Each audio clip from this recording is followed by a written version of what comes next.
No Blade of Grass redirects here. For the film adaptation, see No Blade of Grass.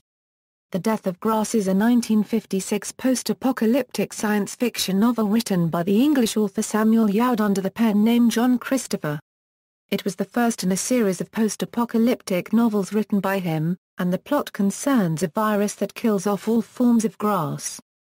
The novel was written in a matter of weeks and liberated Samuel Youde from his day job.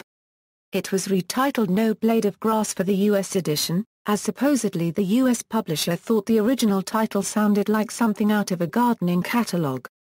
The film rights were sold to MGM. Plot: a new virus strain has infected rice crops in East Asia, causing massive famine.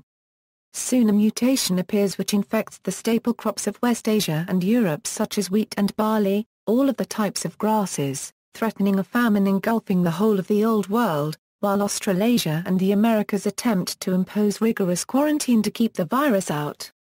The novel follows the struggles of engineer John Custance and his friend, civil servant Roger Buckley, as, along with their families, they make their way across an England which is rapidly descending into anarchy, hoping to reach the safety of John's brother's potato farm in an isolated Westmoreland valley.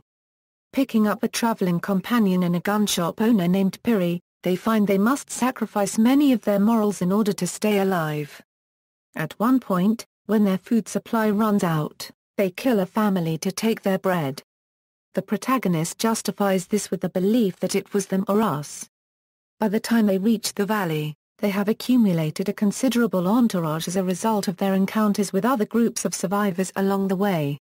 They find that John's brother is unable to let them all into the heavily defended valley. Piri acts to prevent John leaving the group and taking only his immediate family into the valley. Instead, the group takes the valley by force. Piri and John's brother are killed. John takes possession of the valley. Adaptations: a film version, No Blade of Grass, was produced and directed by Cornel Wilde, and released in 1970. A dramatized version was broadcast on BBC Radio in the late 1950s. In 2009, as part of a BBC Radio 4 science fiction season, the station broadcast a drama in 5 episodes, based on the novel and narrated by David Mitchell. References